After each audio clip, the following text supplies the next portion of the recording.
बच्चों, कल हम लोग जब स्टेबिलिटी पढ़ रहे थे कार्बन आयन की, तो लाइट चली गई थी। अब आज आप लोगों को कुछ एग्जाम्पल रह गए थे। देखो, एक एग्जाम्पल ये है, इसमें आप लोगों को कार्बन आयन की स्टेबिलिटी चेक करनी है। ये फिनाइल कार्ब एनायन है, बेंजाइल कार्बन आयन है, और ये कार्बन आयन दिया हुआ है। आपको चेक करना है कि इन तीनों में स्टेबिलिटी सबसे ज्यादा किसकी होगी। तो ध्यान से समझो, अगर मान लो उस कार्बन आयन की स्टेबिलिटी सबसे ज्यादा होगी जिसमें निगेटिव चार्ज सबसे ज्यादा कम हो रहा है, यानी डिलोकलाइज हो रहा है। अब पहले स्ट्रक्चर में देखो, क्या यहां पर रिजोनेंस हो रहा है? रिजोनेंस हो रहा है, तो हम कह देंगे यहां पर रिजोनेंस है। रिजोनेंस की वजह से ये स्पीशीज के अंदर निगेटिव चार्ज डिलोकलाइज होगा, मतलब माइनस चार्ज कम होगा। यहां पर देखो, क्या रिजोनेंस इस ये वाला जो निगेटिव चार्ज है, ये रिजोनेंस में पार्ट ले रहा है? सोचो, pi sigma negative conjugate system बन रहा है। पाई सिग्मा पाई का कॉन्जुगेट है, पाई सिग्मा पाई का कॉन्जुगेट है, मतलब रिजोनेंस पूरा पूरा हो रहा है इसके अंदर। तो रिजोनेंस इसमें भी हो रहा है।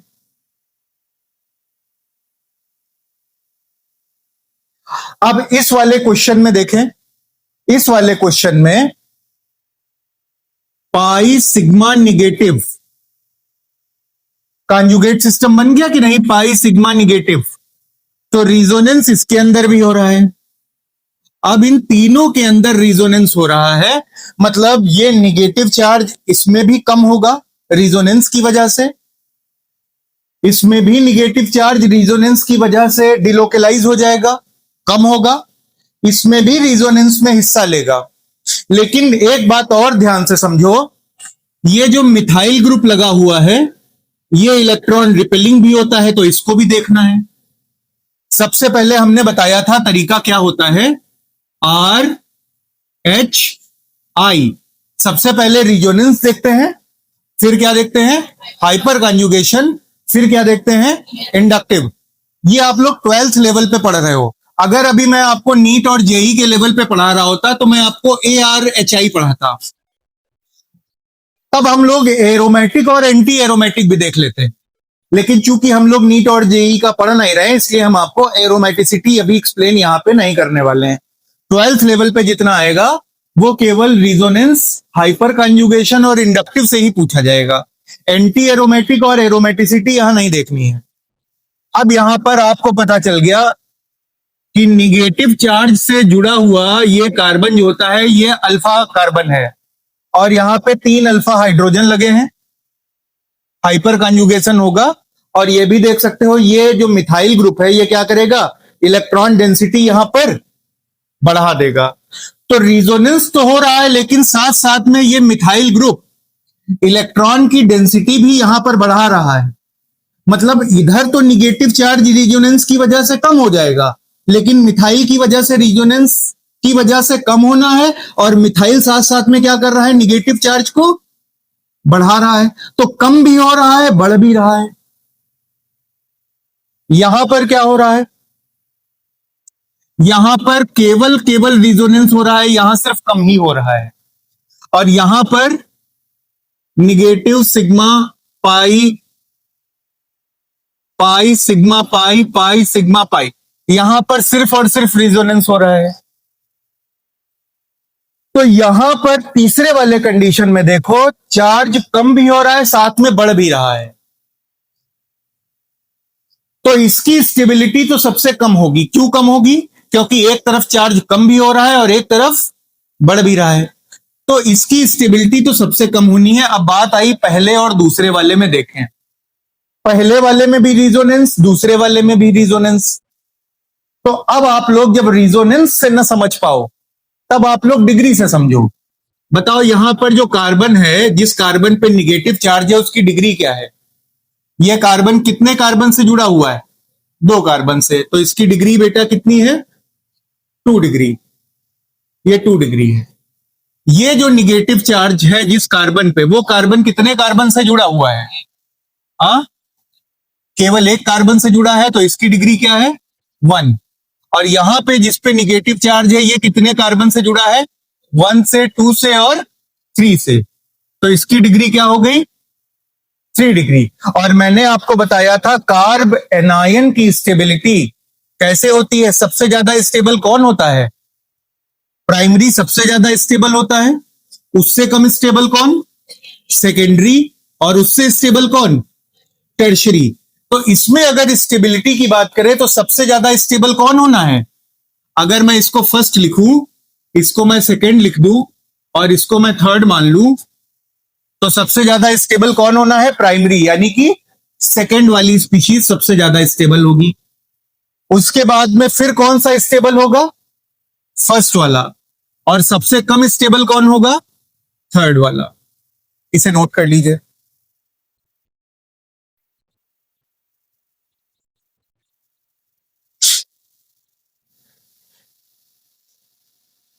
ये रिजोनेंस की वजह से, तो रिजोनेंस तो इसमें हो रहा है, लेकिन मिथाइल ग्रुप इलेक्ट्रॉन रिपेलिंग है ना, तो इलेक्ट्रॉन को रिपेल भी तो करेगा।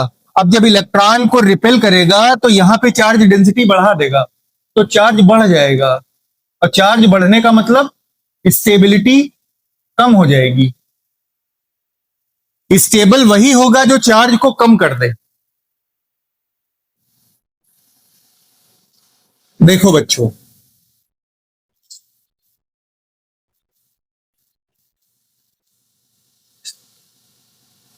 अब एक अलग कॉन्सेप्ट फील करना यहां पे। जैसे मैंने लिखा CH2 double bond CH single bond CH2, ये कौन सा कार्बन आयन है, कोई बता सकता है? क्या ये विनाइलिक कार्बन आयन है या एलाइलिक कार्बन आयन है या बेंजाइलिक कार्बन आयन है, कौन सा है? ये एलाइलिक कार्बन आयन है।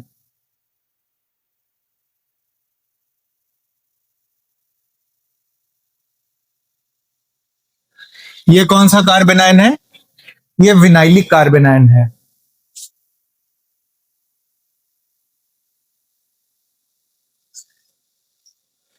और ये कौन सा कार्बन आयन है?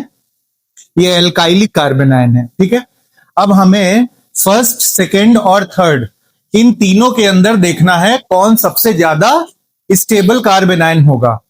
ये मैंने एग्जांपल ले लिया, मान लो ये फर्स्ट एग्जांपल है, ये सेकेंड एग्जांपल है और ये थर्ड एग्जांपल है।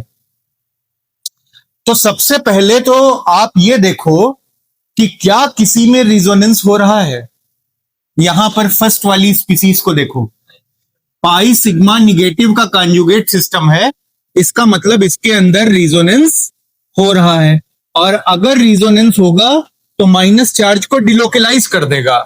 माइनस चार्ज डिलोकेलाइज होने का मतलब माइनस चार्ज घूमेगा, और माइनस चार्ज जब डिलोकेलाइज हो जाएगा, इधर उधर घूमने लगेगा, भागने लगेगा, तो माइनस चार्ज एक एटम पर उसकी डेंसिटी कम हो जाएगी, मतलब चार्ज पर एटम कम हो जाएगा और वो स्टेबिलिटी उसकी बढ़ जाएगी। बात समझ में आ रही है?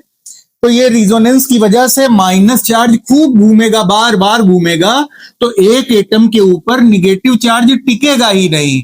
और जब निगेटिव चार्ज टिकेगा नहीं तो हम कह देंगे निगेटिव चार्ज किसी एटम के ऊपर रुक नहीं रहा है, मतलब कि ये स्टेबल कार्ब एनायन हो गया।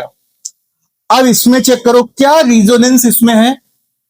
देखो, पाई है, निगेटिव है, लेकिन सिग्मा बॉन्ड बीच में नहीं है, तो मैं क्या कहूं, इसमें रिजोनेंस होगा? इसमें रिजोनेंस नहीं होगा। और बेटा इसमें भी रिजोनेंस नहीं होगा, क्योंकि कॉन्जुगेट सिस्टम नहीं है। तो इन तीनों में सबसे पहली बात तो हम ये जान गए कि इस वाले केस में स्टेबिलिटी सबसे ज्यादा होगी। हमने पकड़ लिया इसमें रिजोनेंस हो रहा है, तो इसकी स्टेबिलिटी सबसे ज्यादा है। अब हमें चेक करना है सेकेंड वाले में, और किसमें चेक करना है? थर्ड वाले में। देखो, यहां पर जो मिथाइल ग्रुप है वो आप जानते हो इलेक्ट्रॉन रिलीजिंग ग्रुप होता है, इलेक्ट्रॉन रिपेलिंग ग्रुप होता है। तो यहां पर जो मिथाइल ग्रुप होगा वो क्या करेगा, इलेक्ट्रॉन की डेंसिटी बढ़ाएगा, तो निगेटिव चार्ज बढ़ जाएगा, स्टेबिलिटी इसकी कम हो जाएगी। और यहां पर जो डबल बॉन्ड है, कई बच्चे ये सोचेंगे कि अगर मैं आपको थोड़ा डेप्थ में पढ़ा दूं इस कॉन्सेप्ट को, वैसे तो काम चल जाएगा, हम कह देंगे कि भाई मिथाइल ग्रुप इलेक्ट्रॉन रिलीजिंग है, ये इलेक्ट्रॉन को रिलीज करता है, और जब ये इलेक्ट्रॉन को रिलीज करेगा, इलेक्ट्रॉन डेंसिटी यहां पर बढ़ जाएगी, चार्ज बढ़ जाएगा, तो सबसे कम स्टेबल हो जाएगा। तो ऑर्डर तो ये आएगा, इसकी स्टेबिलिटी ज्यादा होगी, इसकी स्टेबिलिटी कम हो जाएगी। लेकिन अगर हम इसको और ज्यादा गहराई में पढ़ाएं, हालांकि इतने से काम चल जाएगा, लेकिन यहां पर मेरा मन हो रहा है कि मैं आप लोगों को एक कॉन्सेप्ट और सिखा दूं, जो काम की कॉन्सेप्ट है। ध्यान से सुनना। अगर हाइब्रिडाइजेशन sp3 है, अगर हाइब्रिडाइजेशन sp2 है, और अगर हाइब्रिडाइजेशन sp है, तो ये तीनों हाइब्रिडाइजेशन एक दूसरे के साथ कंपेयर करो।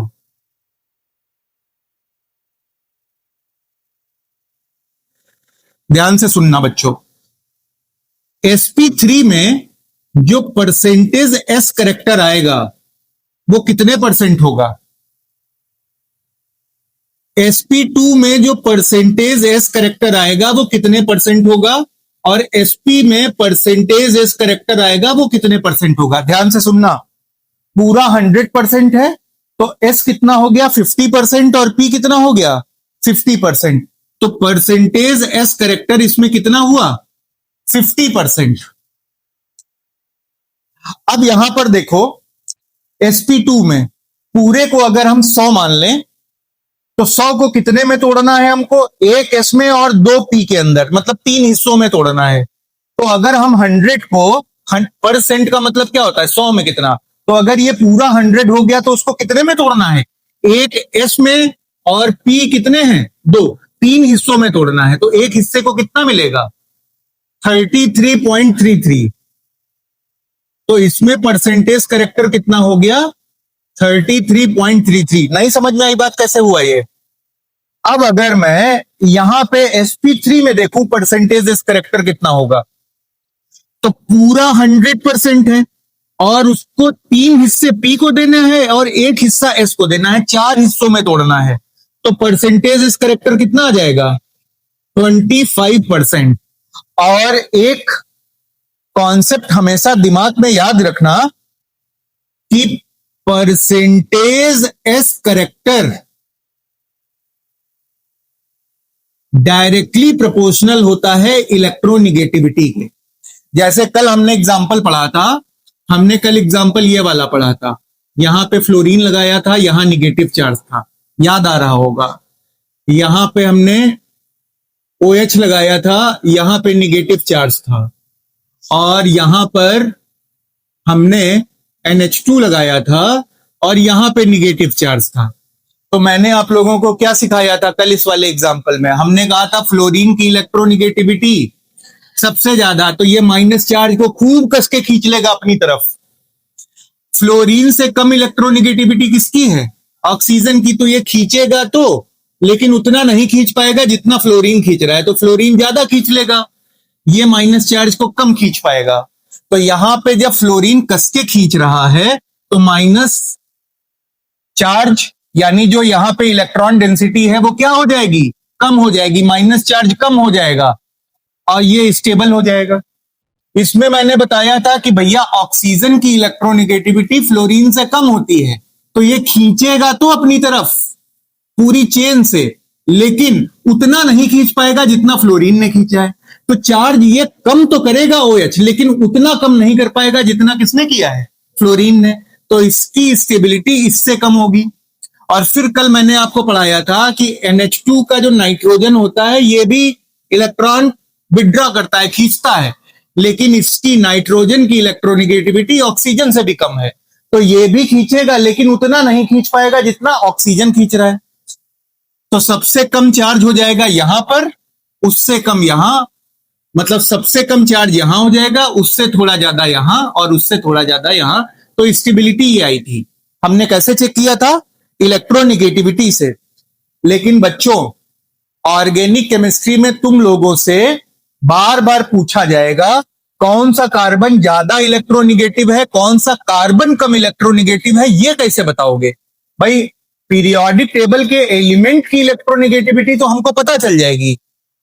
अगर मैं यही आपसे पूछ दूं कि बताओ CH3 single bond CH3 ethane है और CH2 double bond CH2 ethylene है, इसका ये वाला कार्बन और इसका ये वाला कार्बन दोनों में बताओ कौन सा कार्बन ज्यादा इलेक्ट्रोनिगेटिव है, ये कैसे पता करोगे? तो इसके लिए तरीका यही होता है। कौन सा तरीका? परसेंटेज एस करेक्टर निकालना।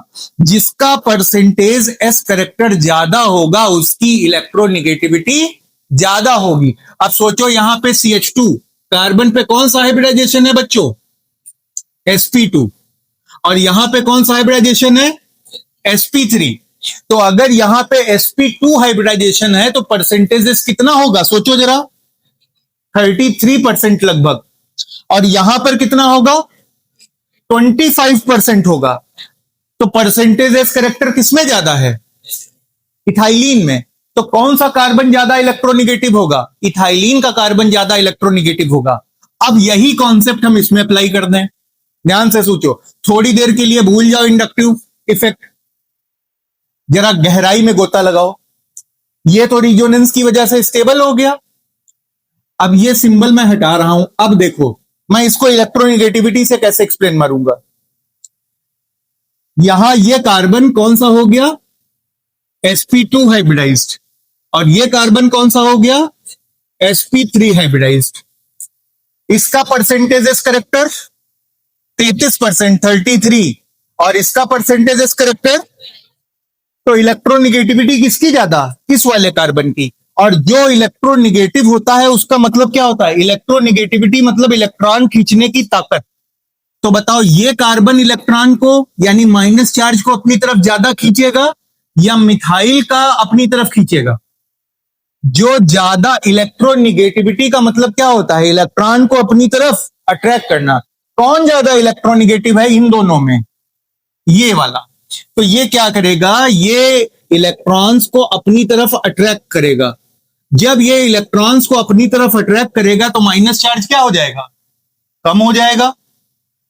और ये मिथाइल ग्रुप क्या करेगा? ये अट्रैक्ट करता नहीं, ये तो रिपेल करता है, ये बढ़ाएगा जा करके वहां पर। तो अब एक है जो चार्ज को कम कर रहा है, एक जो है वो चार्ज को बढ़ा रहा है। सोचो किसकी स्टेबिलिटी ज्यादा होगी? सेकेंड वाले की ज्यादा होगी। बोलो बात समझ में आ गई? ठीक।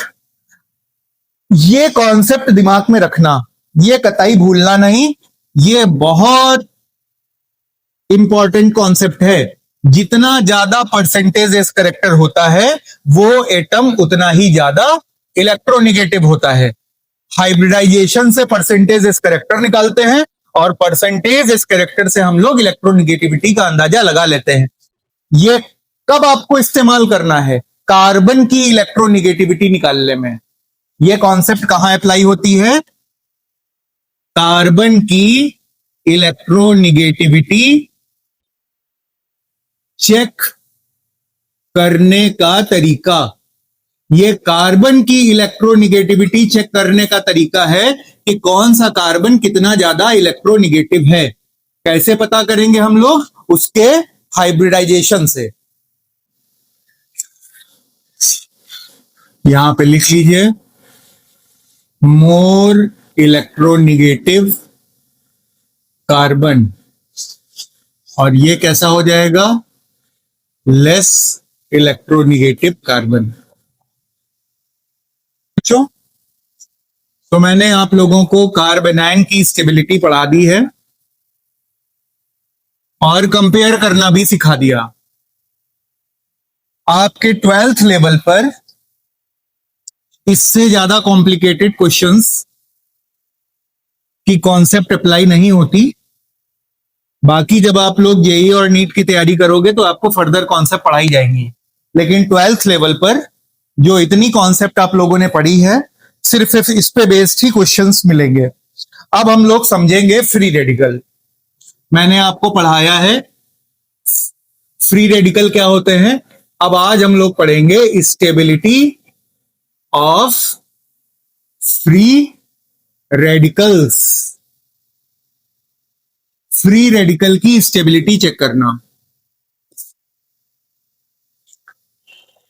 ठीक, एक बात और समझ लो, कई बच्चे कंफ्यूज होंगे। अभी जैसे आपने पढ़ा कार्बोकेटायन की स्टेबिलिटी जाती है 3 डिग्री, 2 डिग्री, 1 डिग्री।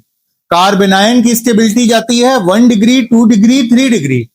और फ्री रेडिकल की स्टेबिलिटी जो होगी वो होती है 3 डिग्री, 2 डिग्री, 1 डिग्री। कार्बोकेटायन की तरह, लेकिन बिल्कुल मैच नहीं करती, थोड़ा बहुत डिफर होता है इसमें।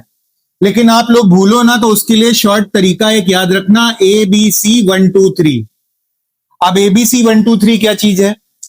ए का मतलब एनायन, तो कार्ब एनायन की स्टेबिलिटी चलेगी कैसे?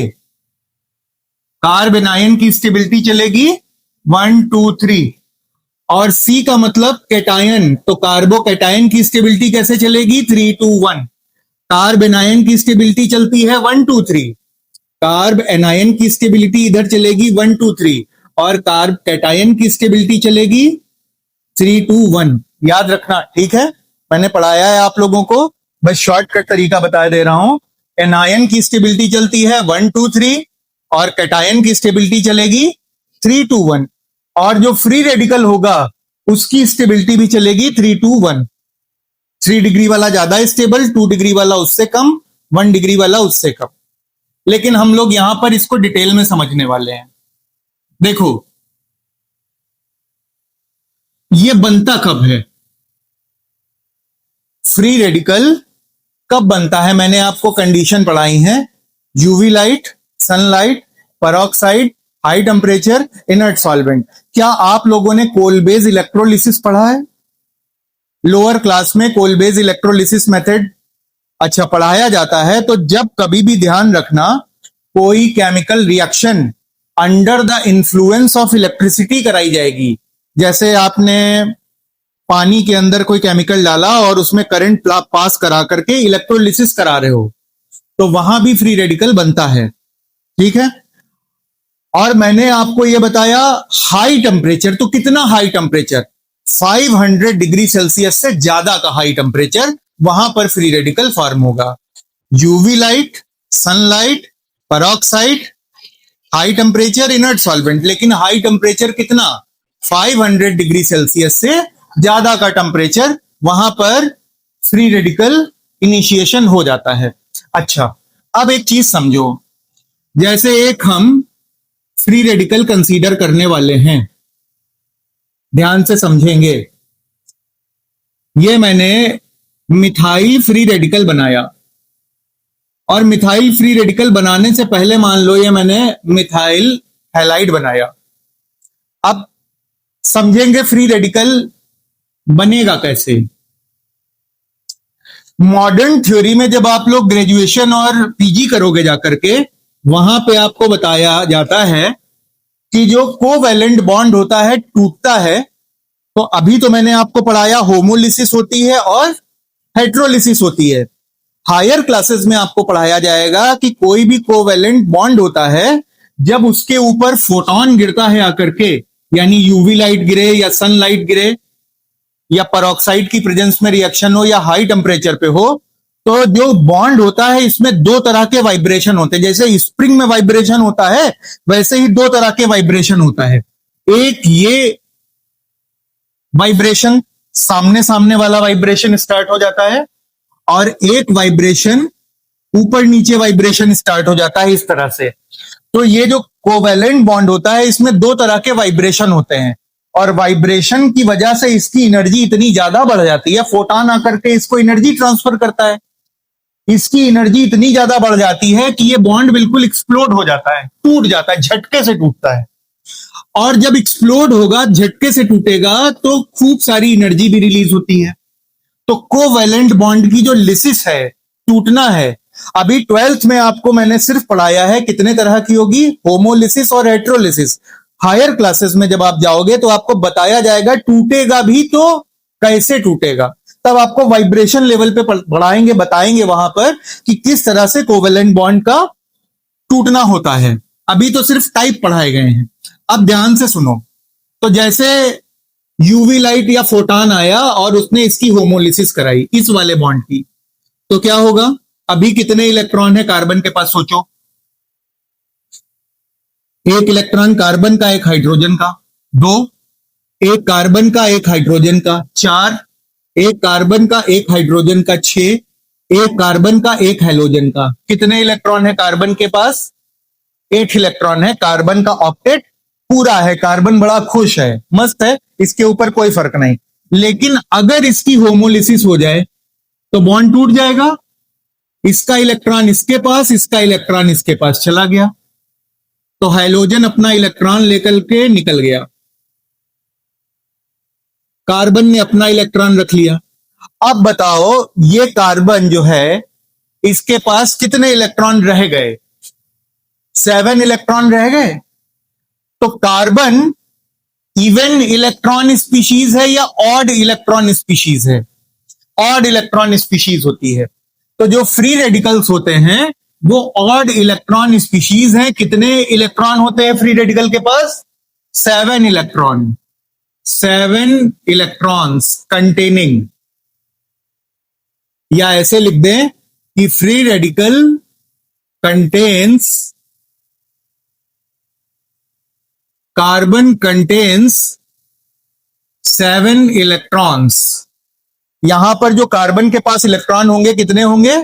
7 होंगे। और ये कैसी स्पीशीज बोली जाएगी?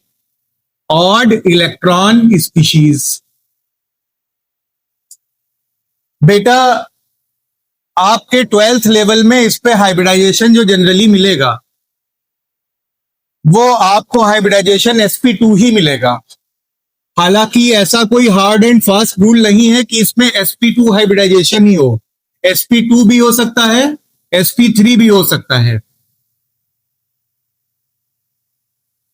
लेकिन 12th लेवल पे जब अगर कोई इलेक्ट्रोनिगेटिव एटम ना लगा हो तो हाइब्रिडाइजेशन कौन सा होगा? sp2 ही माना जाएगा। ठीक है।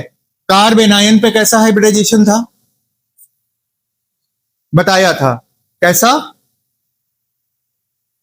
sp3। और भी हो सकता है, sp2 भी हो सकता है, sp भी हो सकता है। लेकिन 12th लेवल में जब आपसे क्वेश्चन आएंगे तो आप लोग क्या लिख के आओगे? sp3 ही लिख के आओगे। और उसके अलावा कार्बोकेटायन में हाइब्रिडाइजेशन कैसा था? sp2।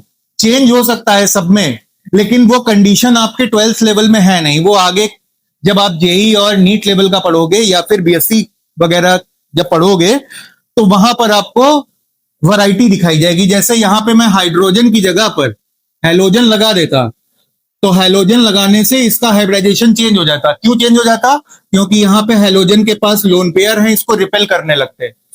लेकिन हम वहां पे नहीं जाएंगे, अभी हम सिर्फ और सिर्फ इसकी बात करेंगे। अब सोचो ये स्टेबल कैसे होगा? जैसे मान लो अगर तुम टॉफी खाने जा रहे हो और तुम्हारे मुंह से टॉफी खींच ली जाए तो तुमको क्या आएगा? गुस्सा आएगा, बहुत भयंकर वाला, कि कैसे भी हमारी टॉफी हमको मिल जाए और जिसने टॉफी छीनी है उसको कूट ले एक बार कस के। अब ये पहले यहां पे हैलोजन लगा था, इस कार्बन के पास 8 इलेक्ट्रॉन थे, इसका ऑक्टेट पूरा था, स्टेबल था। जब इसकी होमोलिसिस हो गई तो 8 इलेक्ट्रॉन से कितने बचे? अब इसके पास 7 इलेक्ट्रॉन बचे। ऑक्टेट इसका खत्म हो गया कि नहीं हो गया? तो यह अनस्टेबल हो चुका है। अब ये चाहेगा कि कैसे भी हमारे पास 8 इलेक्ट्रॉन फिर से हो जाए तो हम स्टेबल हो जाएं। तो फ्री रेडिकल क्या चाहते हैं? Tend to complete 8 electron to gain stability. ये चाहते हैं कि मेरे पास कैसे भी 8 इलेक्ट्रॉन हो जाएं।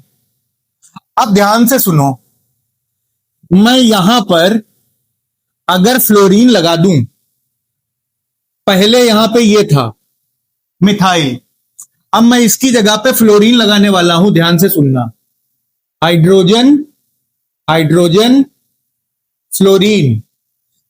तो पहले ये था, अब ये बन गया। इससे मान लो हमने फ्लोरीन लगा दिया, तो बताओ ये ज्यादा खुश है या ये ज्यादा खुश है? ये क्या चाहता है सोचो। 8 इलेक्ट्रॉन चाहता है कि कैसे कोई आए दे जाए लाख दुआएं पाए, हमारे पास 8 इलेक्ट्रॉन हो जाए। अब हमने एक हाइड्रोजन को हटा करके फ्लोरीन लगा दिया। फ्लोरीन तो इलेक्ट्रोनिगेटिव है। अभी इसके पास कितने इलेक्ट्रॉन है सोचो? 2 2 4 2 6 और एक 7। फ्लोरीन जब लगा दिया तो ये इसके लिए क्या है? सकर है। इसने इलेक्ट्रॉन यहां से खींच लिए। एक तो पहले से ही कोण उस पर खुजली हो गई। 7 इलेक्ट्रॉन पहले से थे, ये सोच रहा था एक इलेक्ट्रॉन कोई और दे जाए। अब फ्लोरीन आ गया, इसका खून चूसने लगा। उसने कहा और हमको दे दो, थोड़ा सा इलेक्ट्रॉन डेंसिटी कम किए दे रहा है। तो बताओ ये खुश रहेगा? कतई नहीं, तड़पने लगेगा।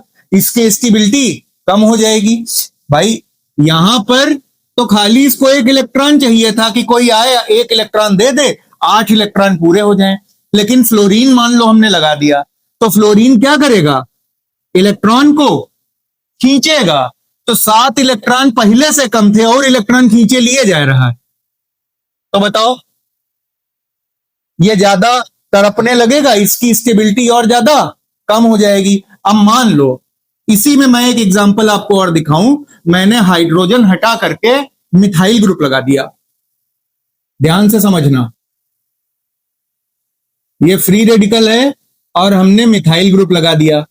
तो बताओ इसकी खुशी बढ़ जाएगी या और ज्यादा नाखुश नाराज हो जाएगा?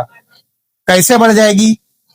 अब यहां पर 2 इलेक्ट्रॉन 2 इलेक्ट्रॉन और 2 इलेक्ट्रॉन, 6 इलेक्ट्रॉन है और एक इलेक्ट्रॉन ऑड इलेक्ट्रॉन, 7 इलेक्ट्रॉन है। जब हाइड्रोजन ना तो इलेक्ट्रॉन लेता है ना देता है, ये साधु संत किस्म का है। ना तो माइनस आई इफेक्ट शो करता है ना तो प्लस आई इफेक्ट शो करता है। हाँ, हाइड्रोजन का आइसोटोप जो ड्यूटीरियम होता है वो इंडक्टिव इफेक्ट शो करेगा, ठीक है। ट्राइटियम शो करता है लेकिन वो तुमको पढ़ना नहीं है, केवल हाइड्रोजन से ही काम चलाना है अभी। अब ये मिथाइल ग्रुप क्या करेगा? ये इलेक्ट्रॉन को रिलीज कर देगा। इलेक्ट्रॉन को जब धक्का देगा तो थोड़ा सा इसको राहत मिलेगी, जैसे गर्मी में डर्मीकूल मिल जाएगा इसको। कैसे? 7 इलेक्ट्रॉन थे और इसने इलेक्ट्रॉन रिपेल कर दिए, इलेक्ट्रॉन डेंसिटी बढ़ने लगी। तो इस कार्बन को उम्मीद हो गई कि हाँ चार्ज धीरे धीरे बढ़ रहा है। तो अब अगर मैं 3 में आपसे कंपेयर करने के लिए कहूं, बताओ इसमें सबसे ज्यादा स्टेबल कौन है, जो सबसे ज्यादा खुश लगे? बताओ कौन सबसे ज्यादा स्टेबल है? नीचे वाला। इससे कम स्टेबल कौन है? ये वाला। और तड़प कौन रहा है? सबसे कम स्टेबल ये वाला है। बोलो बात समझ में आ गई? तो आप लोग क्या यहां पे सीखे कि अगर फ्री रेडिकल के कार्बन पर कोई इलेक्ट्रॉन विदड्रॉइंग ग्रुप लग जाए जो फ्री रेडिकल से इलेक्ट्रॉन खींच ले, तो ये कार्बन बेकरार हो जाएगा, इसकी स्टेबिलिटी कम हो जाएगी। लेकिन यहीं पर अगर कोई फ्री रेडिकल का कार्बन हो और उस पर कोई ईआरजी लग जाए, इलेक्ट्रॉन रिलीजिंग ग्रुप लग जाए, तो इसके लिए वो गर्मी के मौसम में डर्मीकूल पाउडर की तरह हो जाएगा। वो इलेक्ट्रॉन डेंसिटी बढ़ा रहा है, उसको लगेगा कि हाँ मुझे 8 इलेक्ट्रॉन मिलने की तरफ बढ़ रहा हूं मैं। तो ईआरजी जब फ्री रेडिकल पे लगता है तो उसकी स्टेबिलिटी क्या हो जाती है? बढ़ जाती है। और जब इलेक्ट्रॉन रिलीजिंग ग्रुप लगा होगा तो उसकी स्टेबिलिटी क्या हो जाएगी? कम हो जाएगी। बोलो बात समझ में आई? तो सबसे पहले आप लोग यहां से लेकर के इतना नोट कर लेना, उसके बाद में फर्स्ट, सेकंड और ये थर्ड, तीनों का ऑर्डर क्या आएगा बेटा? बोलो सबसे ज्यादा स्टेबल कौन होगा? थर्ड वाला, उससे कम स्टेबल फर्स्ट वाला और सबसे कम स्टेबल सेकंड वाला। ये नोट करने के बाद ये एग्जांपल नोट करना।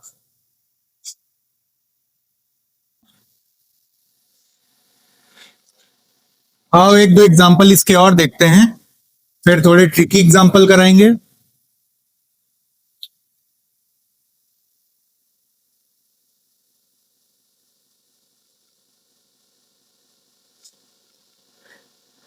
देखो एग्जांपल नंबर 2, जैसे मेरे पास मिथाइल ग्रुप है, और यहां पे मैंने फ्री रेडिकल इसको बना दिया मिथाइल फ्री रेडिकल।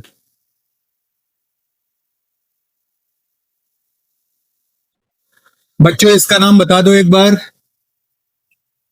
थोड़ा बना स्टाइलिश है तो क्या हुआ, इसका नाम क्या है, कौन सा फ्री रेडिकल है? हाँ, इथाइल फ्री रेडिकल।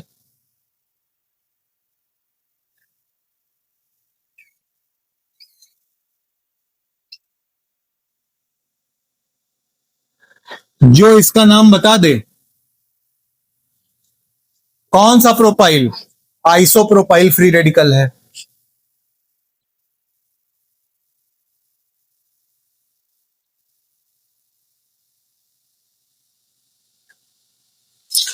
इसका नाम, हाँ ना, ये टर्ड ब्यूटाइल है क्या? हाँ, ये टर्ड ब्यूटाइल फ्री रेडिकल है। ठीक है, नियो ब्यूटाइल होता नहीं, मैंने आपको बता रखा है। स्ट्रक्चर तो देखने में नियो वाली लग रही है, लेकिन नियो शुरुआत कहां से होती है? नियो के पापा 5 कार्बन है, जब 5 कार्बन होंगे तभी नियो स्टार्ट होगा। ये टर्ड ब्यूटाइल फ्री रेडिकल है। अब आओ इसमें स्टेबिलिटी चेक करते हैं। भाई सारे के सारे ऑड इलेक्ट्रॉन है। जहां पे तुमने कार्बन के ऊपर सुहाग की बिंदी देख ली, मतलब कार्बन के ऊपर तुमने फ्री रेडिकल देख लिया, समझ जाना ऑड इलेक्ट्रॉन मॉलिक्यूल 7 इलेक्ट्रॉन है इसके पास। 8 चाहिए, ये चाह रहा है कि हम कैसे भी एक इलेक्ट्रॉन हमको मिल जाए। अब इसको उम्मीद, किसी को उम्मीद किससे होती है? अपने दोस्तों से, जो साथ में लगे लिपटे हुए इंसान होते हैं। अब जैसे तुम लोग बैठे हो तो तुमको उम्मीद किससे है? अपने पड़ोस वाले से। उसको उम्मीद किससे होगी? अपने पड़ोस वाले से। तो क्या होगा कि जैसे मान लो पेपर कर रहे हो, कभी क्वेश्चन आया सामने तो नहीं आता है तो तुम सबसे आगे वाले से नहीं पूछते हो। तुम लोग, मैंने देखा है, चीटिंग करते हो, चीटर हो सबके सब। और क्या करते हो? पड़ोस वाले को ऐसे हाथ लगाते हो, तुम बता दो, तुम बता दो, यही करते हो। तो पड़ोस वालों से उम्मीदें होती हैं। अब ये कार्बन के पास 7 इलेक्ट्रॉन है, इसको उम्मीद अपने पड़ोस वालों से है।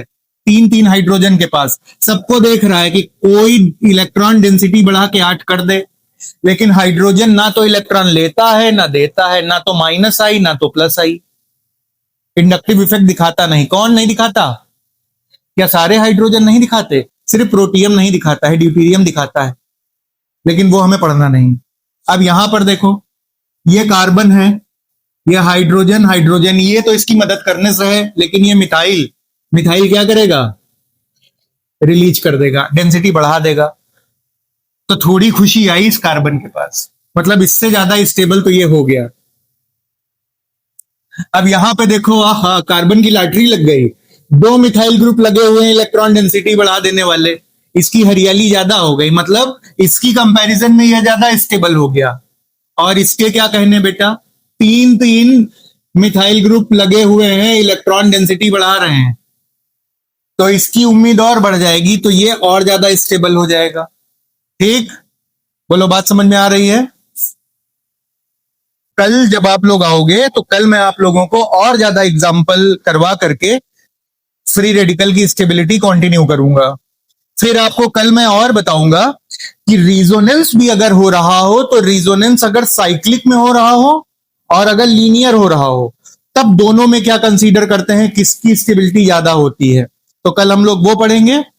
कल ये टॉपिक अपना फिनिश हो जाएगा और सॉल्वेंट हम पढ़ाएंगे आप लोगों को कि protic, aprotic, polar, non polar, वो चीजें पढ़ाएंगे जिस केमिस्ट्री के मैदान में तुम लोगों को कार्बनिक रिएक्शन, जो ऑर्गेनिक रिएक्शन है, उनकी लड़ाइयां जो लड़नी है, वो सब सॉल्वेंट की प्रेजेंस में होती हैं।